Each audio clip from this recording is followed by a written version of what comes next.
নমস্কার বন্ধুরা, ঘরোয়া রান্না বাই চৈতালিতে সবাইকে স্বাগত জানাই। সবাই কেমন আছেন? আশা করছি ভালো আছেন, আমিও ভালো আছি।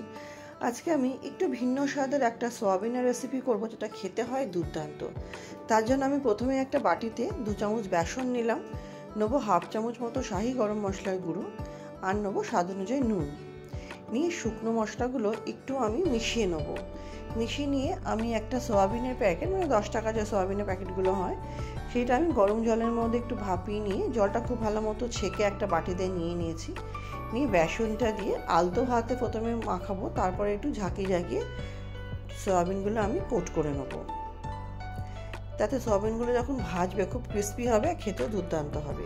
আর দিকে একটা মশলা করবো, তার জন্য 10টা মতো কিশমিশ নিয়েছি। আর আমার কাছে খুব সামান্য চিনেবাদাম ছিল, 4-5টা মতো, ওটা দিয়ে দিলাম। 4-5টা নয়, 5-6টা হবে। আর ভাঙা কাজু দেবো 10 থেকে 15টা। আর দেবো এখানে চালমগজ দিয়েছি আমি এখানে ছোটো চামচে 2 চামচ মতো, সেকেন্ড চামচটা দেখানো হয়নি।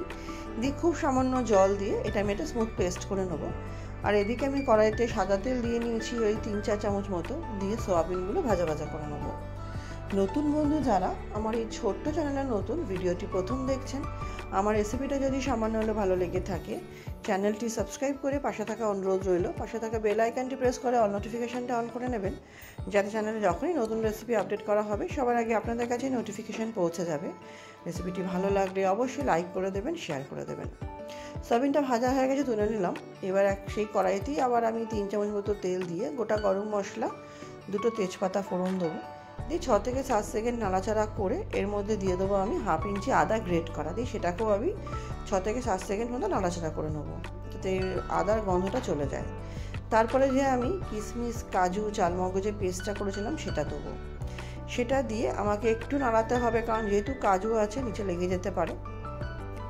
ফেসবুকের বন্ধু যারা আমার রেসিপিটি ফেসবুক থেকে দেখছেন, আমার রেসিপিটি সামান্য হলে ভালো লেগে থাকলে পেজটি ফলো করে পাশে থাকা অনুরোধ রইল নতুন নতুন রেসিপির আপডেট পেতে। আর ভালো লাগলে অবশ্যই লাইক করে দেবেন, শেয়ার করে দেবেন।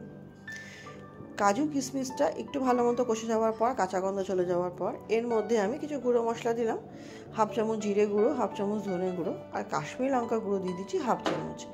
দিয়েও এটা খুব ভালো মতো আমাকে আবার কষাতে হবে। কষাতে কষাতে যখন দেখবো যে খুব সুন্দর, দেখুন তেল বেরোতে শুরু করে দিয়েছে, তো এই পর্যায়ে আমি সোয়াবিনগুলো দিয়ে দেবো। সোয়াবিনটা দিয়ে মিনিট 4 মতো নাড়াচাড়া করে লাস্টে 1 চামচ কস্তুরি মেথি দিয়ে হালকা নাড়াচাড়া করে 10 মিনিট স্ট্যান্ডিং টাইমে রাখলেই এটা আমার রেডি হয়ে যাবে। গরম গরম পরিবেশন করার পালা।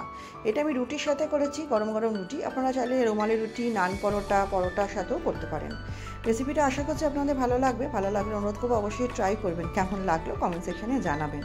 তাহলে চলুন আজকের মতো ভিডিওটা এখানেই শেষ করছি। নেক্সট দিন আবার হাজির হয়ে যাব। সবাই একটু ভালো থাকবেন, সুস্থ থাকবেন।